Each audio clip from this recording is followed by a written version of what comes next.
On comprend qu'on est un pourvoyeur. Quel genre de donateur êtes-vous? Êtes-vous des personnes riches en générosité? Parce que c'est là-dedans que Dieu veut nous amener, frères et sœurs. Puis je suis sûr qu'il n'a pas fini de travailler dans nos vies pour nous amener à être au niveau que lui voit les choses. Amen. C'est un peu la suite de la semaine passée, parce que la semaine passée, on a vu qu'on était des dispensateurs. Puis le mot dispensateur, c'est administrateur de ce que Dieu nous a confié. On administre les dons qu'on a reçus. Puis si on part avec ce verset-là, c'est quel là?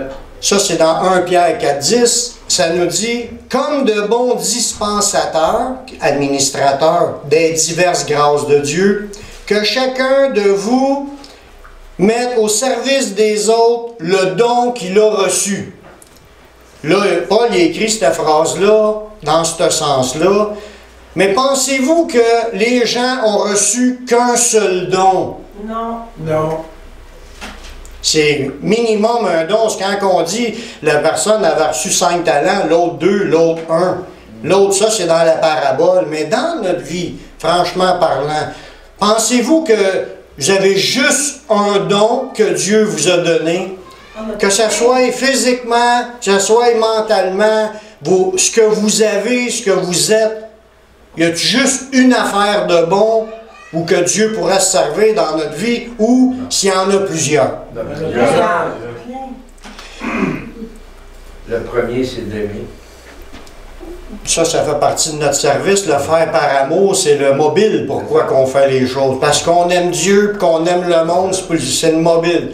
Mais la diversité de choses qu'on peut faire, de diversité de façons qu'on peut intervenir parmi les gens qui nous entourent, parce qu'on a vu que la semaine passée, tout ce que Dieu nous a donné, c'était pour les autres. C'est pas pour nous. Il n'y a aucun don dans la pensée de Dieu, il n'y a aucun don que Dieu nous a donné pour nous. Quand il dit dans ce verset-là que chacun de vous mette au service des autres, ça fait partie du plan de Dieu que notre vie serve aux autres. Jésus est paru comme un serviteur. Il s'est dépouillé de ce qu'il pourrait avoir. Il n'a pas cherché à retourner à se penser Dieu, à s'élever comme Dieu. Il est devenu comme un serviteur, puis il a servi dans les autres. Il a donné sa vie pour les autres. Mais toute sa vie, c'est une vie de service, d'aider, prier pour les autres, puis chasser les mauvais esprits, puis guérir les malades. Sa vie était déversée pour les autres. Nous devons apprendre à devenir riches, de riches pourvoyeurs. On doit apprendre à devenir des riches pourvoyeurs, des grâces de Dieu. Il n'y a pas, comme je disais, il n'y a pas juste un cadeau, il y a des grâces qu'on a reçues spirituellement parlant, il y a les dons spirituels. Ce qui vient du Saint-Esprit. Il y a les dons aussi, les dons matériels et monétaires. Tout ce qu'on est physiquement, humainement parlant, on est capable d'aider. Tu vois quelqu'un pris sur le bord du chemin, tu t'en vas donner une petite poussée à son char, tu es capable de le faire. Physiquement, Dieu nous appelle à intervenir, puis aussi financièrement, parce que l'œuvre de Dieu ne peut pas marcher sans que les finances soient là. Et dans beaucoup de cas, c'est les finances qui bloquent l'avancement de l'œuvre de Dieu. Ça, il faut le dire. C'est pas une plainte, c'est pas une critique, c'est une constatation. Il y a beaucoup de places que je connais, des gens que je connais, qui ont été bloqués dans leur plan puis dans leur avancement parce que les fonds n'étaient pas là comme c'était le temps. Puis il y a des choses qui retardent. Pourquoi que ça retarde? C'est sûr que l'homme, s'il n'est pas là, Dieu est capable de s'y prendre autrement, puis Dieu il a un plan parce qu'il va encore plus loin que nous.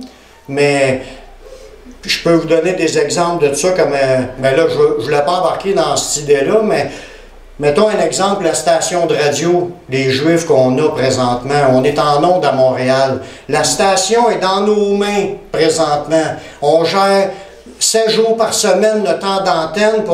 Au début, on avait juste le samedi. On avait 25 heures par semaine, puis maintenant, on a 7 jours qui nous ont été confiés par le Seigneur.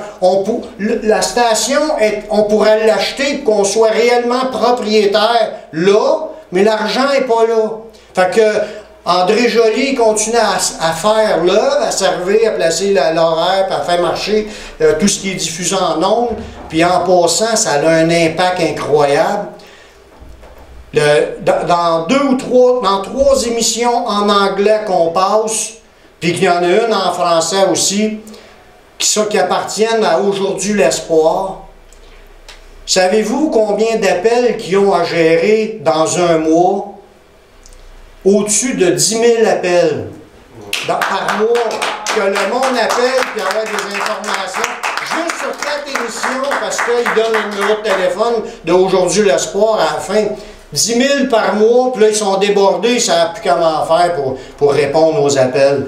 Mais ça, c'est un impact puissant à la radio. On pense qu'il n'y a pas grand monde qui écoute la radio. Oui, il y a beaucoup de monde qui écoute la radio. Surtout s'ils savent que c'est une radio chrétienne. Il y en a qui nous ont appelé à la station, puis le gars, il dit, il se promenait sur la rue, puis avec ses écouteurs, puis il entendait notre station, puis il écoutait l'émission, puis il n'était pas chrétien. Puis là, on faisait tirer un CD, il a appelé, puis il l'a gagné.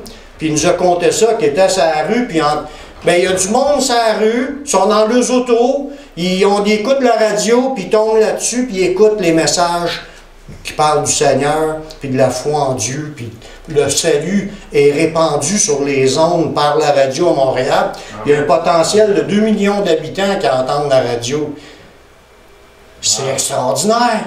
Mais ça, c'est pour vous dire, c'est là, ça produit du fruit, mais il n'y a pas encore d'homme qui aura dû mettre les montants là pour pouvoir l'acheter. Ça fait longtemps qu'il est à vendre. On ne l'a pas, ce montant-là. Le Seigneur va nous la donner pareil parce qu'il est le Tout-Puissant. Il n'y a rien qui est impossible à Dieu, puis tout lui appartient. Mais, comme je vous disais, des fois, le plan de Dieu, il est retardé, puis Dieu est obligé de se prendre différemment. Mais il y en a des chrétiens millionnaires qui sont capables. Pourquoi qu'ils ne le font pas? Bien, j'ai entendu toutes sortes de réponses. Mais le but n'est pas de critiquer, le but est de se mettre une vision. Il y a plein d'œuvres qui se feraient, puis Dieu attend que les chrétiens soient là pour backer l'œuvre, pour faire avancer l'œuvre, qu'ils deviennent des pourvoyeurs. À plusieurs moments, Jésus a agi comme un pourvoyeur. Que ce soit pour pourvoir pour les besoins de maladie, il guérissait les gens. Chasser des mauvais esprits, il a chassé les esprits. Quand c'était le temps de nourrir le monde, il les a nourris. Il était un pourvoyeur. Il nous a montré l'exemple qui était là pour les besoins. Puis c'est à cela qu'il veut nous amener, Seigneur, à ce qu'on soit là pour les besoins. Il veut qu'on le suive, qu'on imite ce qu'il fait. Jésus était là pour les besoins. Puis il veut qu'on devienne à être là pour les besoins. L'œuvre est grande, mais il y a peu d'ouvriers. Priez le Maître d'envoyer des ouvriers dans sa moisson. Jésus, lui, il a eu aussi le devoir d'enseigner à ses disciples qu'il fallait être les premiers à donner, qu'il fallait donner dans l'œuvre, qu'il fallait pourvoir. Il l'a montré, puis bien rapidement, dans Jean 6, le verset de 1 à 5. Jésus s'en alla de l'autre côté de la mer de Galilée, de Tibériade. Une grande foule le suivait parce qu'elle voyait les miracles qu'il opérait sur les malades. Jésus monta sur la montagne et là, il s'assit avec ses disciples. Puis là, il dit la Pâque était proche, la fête des Juifs. Ayant levé les yeux, voyant qu'une grande foule venant à lui, Jésus dit à Philippe, « Où achèterons-nous des pains pour que ces gens aient à manger? » Il y avait plus de 5000 hommes, sans compter les femmes et les enfants. 5000 personnes devant lui. Il était sa butte, là, sur une montagne, puis le monde était tout là assis. Puis il suivait Jésus, parce que Jésus guérissait tout le monde.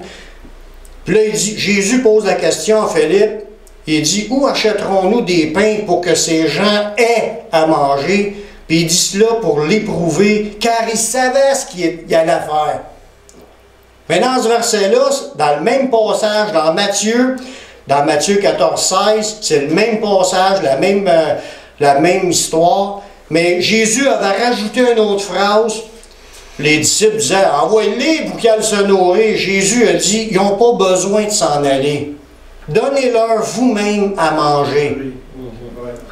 Dans ce contexte-là, Jésus, il savait ce qu'il était pour faire, qu'il était pour être le pourvoyeur, pour pourvoir à toute cette foule-là qui suivait Jésus.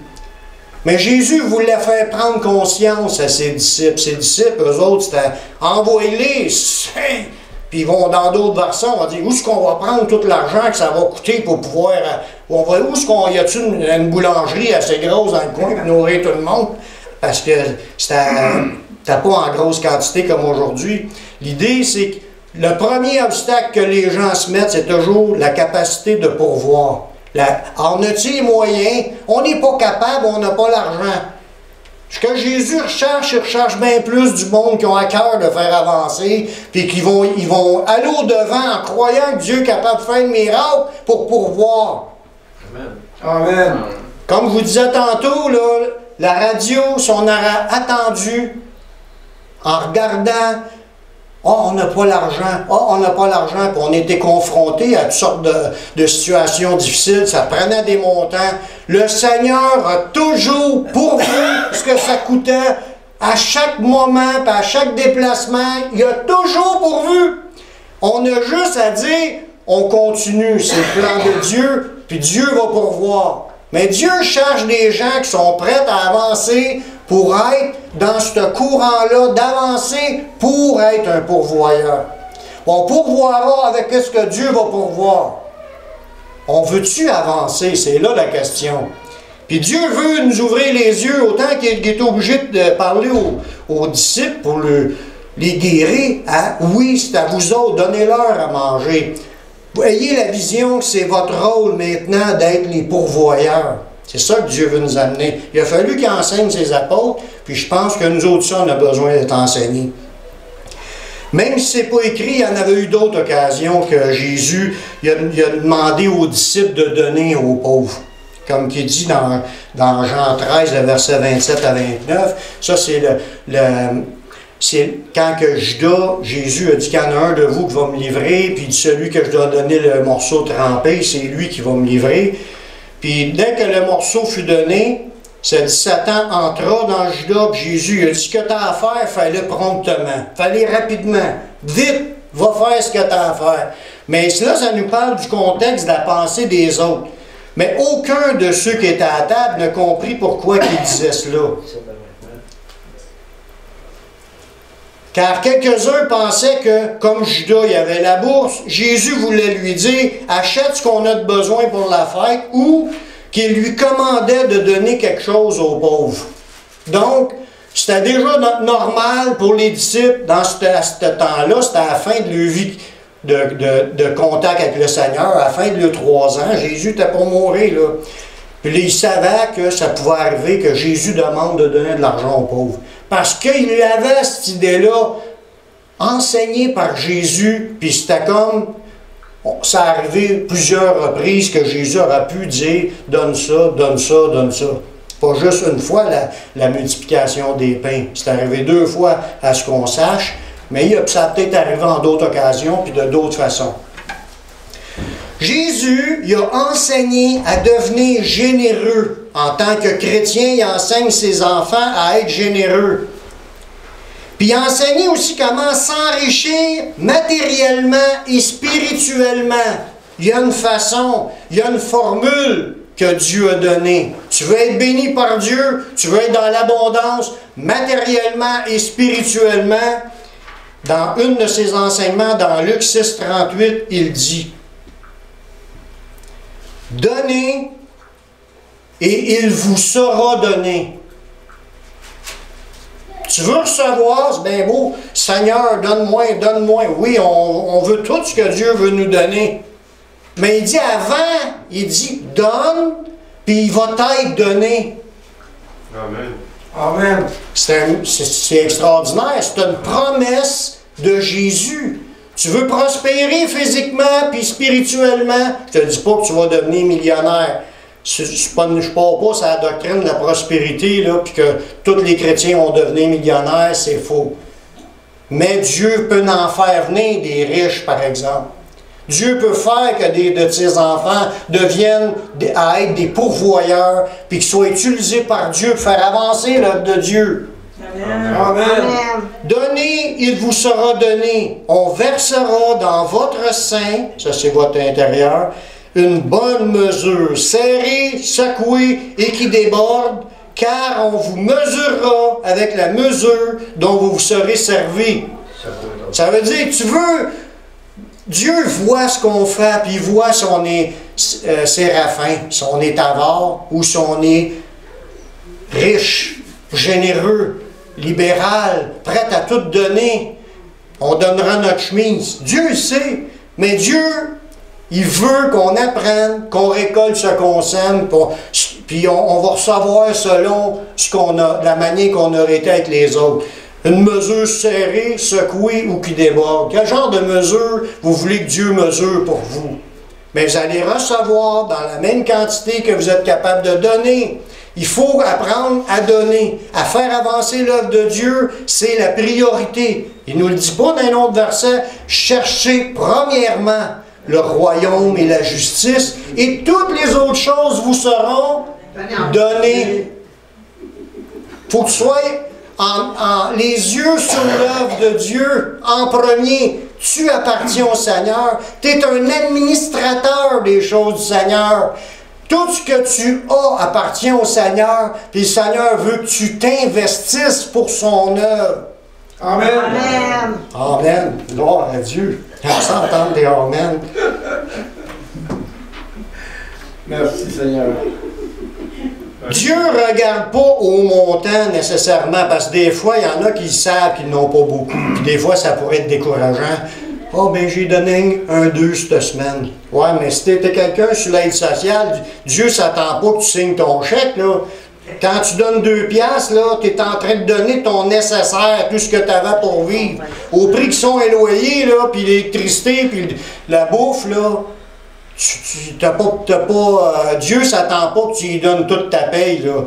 Mais quand tu donnes, par exemple, quelqu'un qui est serré comme ça, Dieu le voit, puis il considère que la personne a donné plus que toutes les autres. Parce qu'elle donne son nécessaire, tout ce qu'elle a pour vivre. Amen. Dieu ne regarde pas combien que tu donnes, mais il le regarde. Moi, je dis ça de façon... il ne te regarde pas pour te critiquer, pour te juger, mais il récompense, puis il donne. Quand tu donnes 2 piastres dans tes sur l'aide sociale, tu as donné plus que toutes les autres. Attends-toi que Dieu, il y a des richesses pour toi qui s'en viennent. Des bénédictions. Ça, on peut lire ça dans Marc 12, 43, 44. Quand il parle justement que la veuve qui avait donné un quart de sous, elle avait donné tout ce qu'elle avait pour vivre. Jésus l'a mentionné qu'elle a donné plus que toutes les autres. Les apôtres aussi ils ont enseigné sur le fait de donner avec générosité. Comme dans Romains 12, 8. Là, il nous énumère que celui qui est dans le ministère s'attache à son ministère, celui qui est dans l'enseignement, il s'attache à la parole, à prêcher la parole, il s'attache à la parole. Un autre, ça va être les dons spirituels, c'est son ministère. Puis un autre, il dit que celui qui donne le fasse avec libéralité. Donner fait partie des dons de ministère. C'est un ministère d'être quelqu'un qui pourvoit à l'œuvre de Dieu. Dieu a permis, dans sa volonté, qu'il y ait des gens qui en fassent, puis qu'il leur en reste, puis que Dieu le sait, puis il veut qu'ils servent de cela. C'est leur don, c'est leur capacité qu'ils ont reçu de faire facilement de l'argent. Puis Dieu veut que les gens se servent de ce qu'ils ont pour investir, faire avancer l'œuvre de Dieu. Amen. Amen. Que celui qui donne le fasse avec libéralité. Puis la libéralité, là, le mot grec là, c'est pas d'hypocrisie, pas d'égoïste, mais par générosité. Ce qui est le pire, c'est quand on cherche les photos. Tu as fait un chèque, là tu montes ton chèque dans le journal, là tu montes la photo. Jésus dit, ils ont déjà leur récompense. Ça veut dire, si tu n'as pas cherché ta photo dans le journal puis le dire à tout le monde, il dit que ta main droite, que ta main gauche ne sache pas ce que fait de ta main droite. Tu donnes de quoi à quelqu'un, vante-toi-en même pas à toi-même d'un sens. Faut que tu cherches à faire les choses discrètement. Dieu qui voit, lui va le rendre. Amen. Lui a déjà sa récompense. Ça veut dire que l'autre va avoir une récompense de Dieu. Wow. S'il donne. Et oui, mais sans hypocrisie. sans être égoïste, mais par générosité. Dans Hébreux 13:16, ça nous le dit aussi, « N'oubliez pas la bienfaisance et la libéralité, car c'est dans de tels sacrifices que Dieu prend plaisir. » Amen. Amen. Dieu prend plaisir de voir les gens qui mettent la main dans leur poche puis qui aident quelqu'un. La bienfaisance, c'est de faire des œuvres bonnes. Faire des bonnes œuvres, aider quelqu'un qui en a besoin. Dieu regarde ça. Puis c'est à ça que Dieu prend plaisir. Moi, je regarde un film à la TV, puis quand c'est un film touchant, là, ça me touche. Ben, des fois, les larmes me viennent parce que je trouve ça trop beau. Il aide l'autre, puis là, je vois que c'est super beau, puis ça me touche. Mais Dieu, il est pareil. Il nous regarde aller, là, puis quand il voit quelqu'un qui est dans le besoin, Dieu, il a de la peine. Puis quand il voit l'autre qui est en train d'y donner, Dieu, il est content, il est heureux, ça réjouit son cœur, puis il embroille. Dieu, il est touché de voir ça. Il dit, ça de tels sacrifices. Ça a coûté de quoi à quelqu'un, ça? Quand le gars, il met la main dans ses poches puis il donne, ça coûte quelque chose. C'est un sacrifice. Dieu, il dit, c'est de tels sacrifices qu'il prend plaisir. Il nous vienne nous voir être en train d'aider les autres puis de leur faire du bien. Puis là, le Seigneur, dans son merveilleux plan pour nous enrichir, il met toutes sortes de situations devant nous dans le but de nous apprendre à donner, nous donner des occasions de donner dans son œuvre. Là, dans ce passage-là que je vous parle, je prends l'exemple de Luc chapitre 10, les versets 30 à 35. C'est la parabole du bon Samaritain. Jésus il reprit la parole puis il dit, « Un homme descendait de Jérusalem à Jéricho. Il tomba au milieu des brigands, qui le dépouillèrent, puis le chargèrent de coups, puis ils s'en allèrent. Ils ont donné une volée, puis ils l'ont volé, le laissant à demi-mort. » Un gars qui est à moitié mort, là, sur le bord du chemin, tout plein de bleus, ensanglanté, puis une scène dans ses poches. Un sacrificateur qui, par hasard, descendait par le même chemin, ayant vu cet homme, passa outre. Un Lévite qui arriva aussi dans ce lieu, l'ayant vu, passa outre. Mais un Samaritain qui voyageait, étant venu là, fut ému de compassion lorsqu'il le vit. Il s'approcha de lui, il banda ses plaies en y versant de l'huile et du vin, puis il l'a mis sur sa propre monture. Il a marché, puis il a laissé l'autre sa monture. Il le conduisait à une hôtellerie, il prit soin de lui pour la journée. Le lendemain, il tira 2 deniers, il les donna à l'autre, puis il dit, « Aie soin de lui, et ce que tu dépenseras de plus, je te le rendrai à mon retour. » Ça, pourquoi vous pensez que Jésus nous a parlé de cette parabole-là? Il voulait nous apprendre de grandes vérités. Premièrement, est-ce que vous croyez au hasard? Non. Non. Pourtant, c'est écrit que par hasard, il descendit. Mais le hasard des hommes est le plan de Dieu. Amen. Oui, l'homme, il est surpris par hasard, par inadvertance, ça n'attendait pas, il est surpris. Il y a quelqu'un sur son chemin, en passant, c'est arrivé sans qu'il s'en attende, sans qu'il l'ait planifié. Il y a quelqu'un de blessé, là. Il y a un besoin, là, devant ses yeux.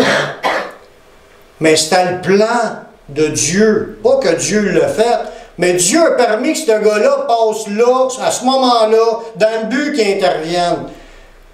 Les 2 premiers, ils ont manqué l'occasion de s'enrichir. Ils ont manqué l'occasion de Dieu. Ferme les yeux. Ils ne veulent pas voir. Ils ne veulent pas s'en mêler. Ils ne veulent pas être obligés, par du temps, par de leur argent. Être obligés de mettre la main dans ses poches pour aider, puis après de s'en occuper, de le laver, de le soigner. Puis ça coûte quelque chose de s'occuper du monde. Ça coûte quelque chose pour être chrétien. Mais ça fait du bien. Mais ça fait du bien à l'autre. Puis toi, ça t'a enrichi. C'est la même chose que les Juifs dans leur mentalité aujourd'hui. Puis je le crois, puis je l'ai pris pour moi aussi. Quand tu vois un pauvre qui est là, qui te quête, là, c'est une occasion que Dieu a mis devant toi, une occasion de t'enrichir. C'est pas un hasard qui est là. Dieu l'a mis là, sur ton chemin, pour que tu fasses quelque chose pour lui. C'est un hasard de Dieu. Ouais. Puis Dieu voulait te bénir à travers ce gars-là. Oui.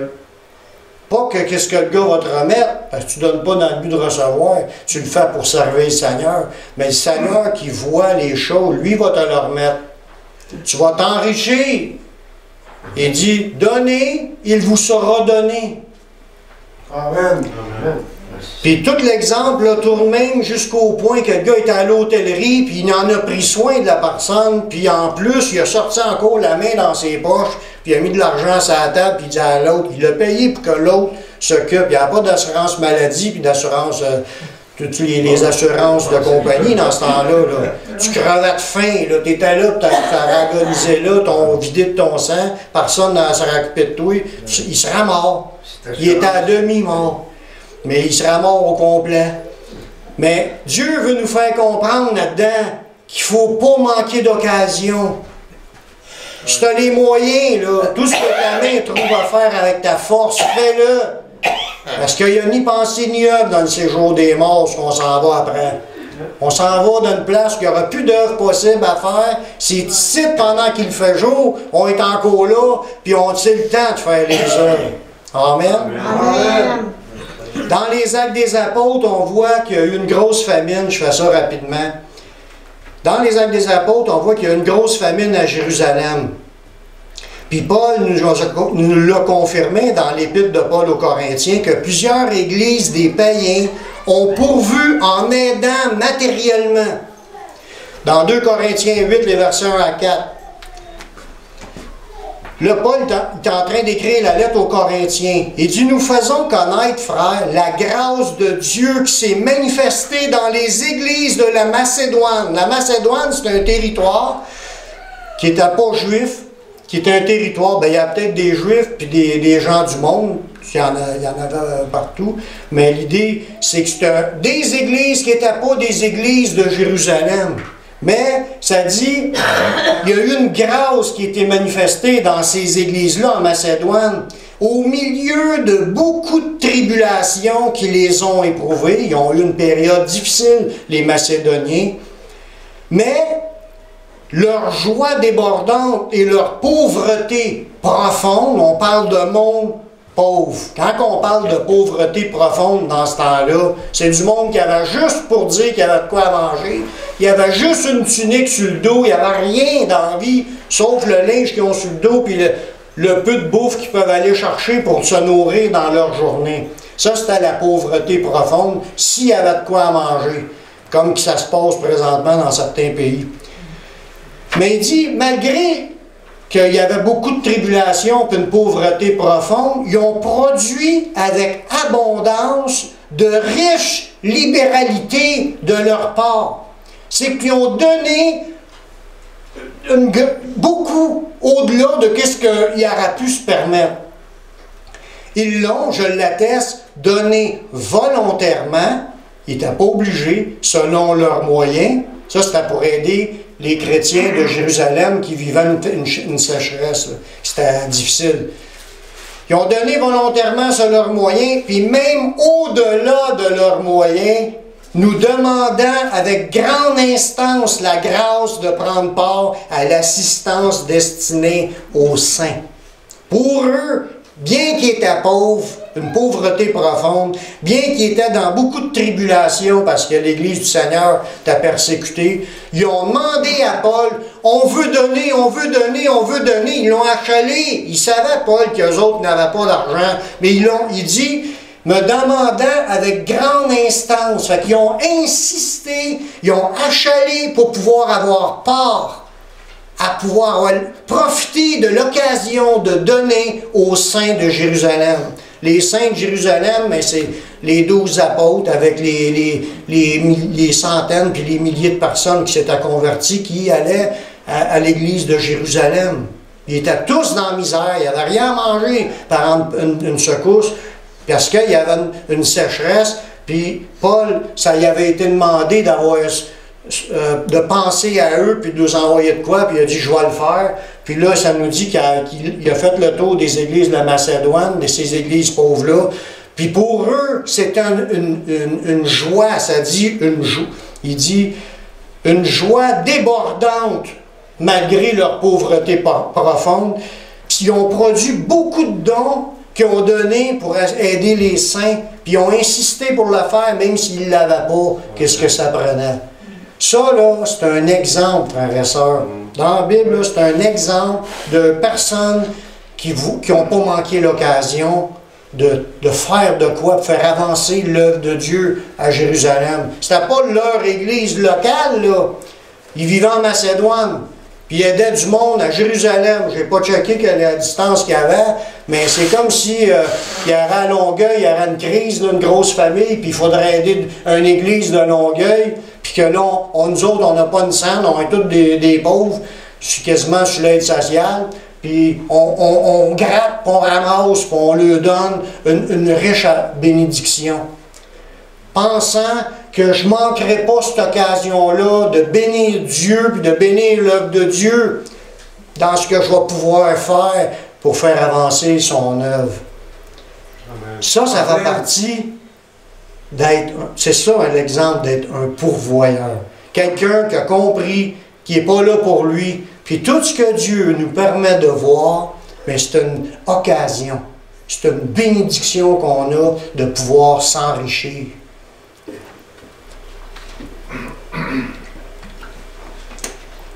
Dans cette lettre aux Corinthiens, en continuant un peu plus loin, dans 2 Corinthiens au chapitre 9, le verset 5, Paul nous explique plusieurs enseignements très enrichissants contenant plusieurs promesses venant de Dieu. Le texte qu'on va aller lire, là, Paul, c'est comme s'il parlait aux Corinthiens, puis il essayait d'exciter les Corinthiens à participer à l'œuvre. Mais il ne voulait pas les forcer, mais il voulait parce qu'il avait dit aux Corinthiens, préparez-vous, là. Il avait envoyé ça dans une lettre pour dire, préparez-vous. Vous avez dit que vous voulez donner, vous vouliez participer, mais il dit qu'il a envoyé, au verset 5, j'ai donc jugé nécessaire d'inviter les frères à se rendre auparavant, avant que Paul arrive. Il a invité des frères à se rendre chez eux et à s'occuper de votre libéralité déjà promise. Parce que les Corinthiens avaient promis qu'ils pourvoiraient, mais avant que Paul arrive pour aller collecter ce qui était pour le donner à Jérusalem, il dit, j'ai envoyé des frères pour aller voir votre libéralité, afin qu'elle soit prête de manière à être une libéralité et non un acte d'avarice. Vous avez promis de donner, puis je m'attends à ce que Mégial, j'aurai de quoi ramener, mais j'ai envoyé du monde pour aller vérifier si vraiment vous êtes dans la générosité, que vous êtes vraiment en train de donner pour participer, parce que là, s'il arrive là, puis il n'était pas prêt, puis il n'avait rien ramassé, puis là, Paul, il dit ça ne sera pas un acte de libéralité, ça sera un acte d'avarice. Parce que, pourquoi qu'il lui dit ça? Parce que tout le monde est conscient du besoin, qu'à Jérusalem, ils crevaient de faim, puis ça prenait de l'aide. Puis là, ils n'avaient parlé, ils ont tous dit oui. Mais pour être sûr que c'était prêt, il leur a dit, soyez généreux. Soyez pas des avares. Alors, regardez la Macédoine, comment est-ce qu'elle a donné. Ça, il lui dit ça au chapitre 8. Là, au chapitre 9, il lui dit, je m'en vais voir, puis j'espère que vous allez être prête. Puis là, au verset 6, il dit, sachez-le, après de nous avoir dit, là, soyez pas avares. Sachez-le, celui qui sème peu, moissonnera peu. Celui qui sème abondamment, moissonnera abondamment. Là, il lui dit, soyez libéral, soyez lousse, soyez généreux. Parce que si vous ne donnez pas gros, vous n'êtes pas obligé, mais si vous ne donnez pas gros, vous ne récolterez pas. C'est ça qu'il lui dit. Si tu sèmes peu, tu vas moissonner peu. C'est une promesse. Ça ne vient pas de Paul, ça. C'est la même parole que Jésus a dit, donnez, il vous sera donné. Vous allez recevoir selon la même mesure que vous vous serez servi. Ça veut dire qu'il lui dit, donnez, Soyez pas avares, soyez généreux, parce que celui qui donne pas gros ne recevra pas gros. Celui qui donne beaucoup va recevoir beaucoup. Puis au verset 7, il lui dit encore un encouragement, que chacun donne comme il a résolu dans son cœur, sans tristesse ni contrainte, car Dieu aime celui qui donne avec joie. Amen. C'est encore une autre parole du Seigneur. Soyez généreux. Il dit, donne ce que tu as résolu. Tu n'es pas obligé de donner. Si tu penses que tu es obligé, là, tu devrais prier pour que Dieu change tes pensées. Faut pas que tu fasses les choses. Oh, je suis obligé de mettre de l'argent dans le tronc à l'église. Oh, je suis obligé d'aider le pauvre. Tu n'es pas obligé. C'est des occasions de t'enrichir. Tu ne le fais pas pour recevoir des hommes. Tu le fais pour recevoir de Dieu. Tu es un dispensateur. Tu es un pourvoyeur des grâces de Dieu. Dieu t'a donné, fais profiter les autres. Donne ce que tu as résolu. Sois pas triste. Sois pas forcé. C'est ce qu'il nous dit. Dieu aime celui qui donne avec joie. Tantôt, j'ai lu un verset qui disait d'exercer la bienfaisance puis la libéralité, car c'est dans de tels sacrifices que Dieu prend plaisir. Quand tu es généreux, Dieu prend plaisir à la générosité. Mais il dit ici, Dieu aime ceux qui donnent avec joie. Ça fait plaisir à Dieu. Dieu est content quand on le fait parce qu'on est joyeux et on veut aider les autres. C'est ça le caractère d'un chrétien. C'était le caractère de Jésus, puis il veut qu'on devienne comme cela. Puis là, il y a encore une autre belle promesse de Dieu dans le verset 8. Et Dieu peut vous combler de toutes sortes de grâces. Tu vas donner dans l'œuvre, mais Dieu va te combler de toutes les façons. Dieu, il n'y a rien qui est impossible. Il peut te combler physiquement, moralement, spirituellement, matériellement, monétairement. Dans n'importe quoi, il va exaucer tes prières. Dieu va te le remettre de toutes les façons. Il dit, Dieu peut vous combler de toutes sortes de grâces afin que possédant toujours en toutes choses de quoi satisfaire à vos besoins, mais vous ayez encore en abondance pour toute bonne œuvre. Ça veut dire, Dieu, là, il est tellement bon qu'il va te donner tout ce que tu as de besoin, puis en plus, il va te donner over pour faire avancer l'œuvre de Dieu. Amen. On le veut-tu? Oui. On veut-tu que Dieu nous bénisse dans tous nos besoins, puis en plus, il va nous donner en over pour pouvoir encore aider plus dans l'œuvre. C'est extraordinaire. C'est une super promesse. Si on participe aux œuvres, puis on donne généreusement, puis on donne avec joie, mais Dieu va multiplier ce que tu as. C'est pas moi qui l'ai inventé, c'est écrit. C'est le Dieu qu'on sert, ça. Amen. Amen. Il me semble qu'il n'est pas convaincu, cet Amen-là. Amen! C'est le Dieu qu'on sert, le Dieu qui bénit son peuple, il bénit ses enfants, il multiplie. Gloire à Dieu. Amen. Amen. Verset 9. Selon ce qui est écrit, il a fait des largesses. Dieu a fait des largesses. Chaque fois qu'on reçoit des bénédictions, il n'est pas obligé. C'est une largesse. C'est de sa richesse, de sa bonté, de ses grâces qu'il distribue sur chacun. Puis il est conscient de tout ce qu'il nous a distribué. Puis il veut qu'on s'en serve pour son nom, pour sa gloire. Il a donné aux indigents. Sa justice subsiste à jamais. Au verset 10. Dieu est celui qui fournit de la semence aux semeurs, puis du pain pour sa nourriture, puis il vous fournira, puis multipliera la semence, puis il augmentera les fruits de votre justice. Fait que non seulement il va te donner la semence pour que tu puisses semer, il va te donner le pain, en plus pour que tu puisses manger, merci Seigneur. Puis en plus, il va t'en donner encore plus pour que tu puisses bénir les autres. Merci Seigneur. Merci Seigneur. Gloire à Dieu. Alléluia. Verset 11. Vous serez de la sorte enrichis. C'est ça que je disais. Dieu Il nous donne la recette pour devenir enrichi à ses yeux. Parce qu'il ne faut pas penser que si notre grenier est plein, qu'on est enrichi.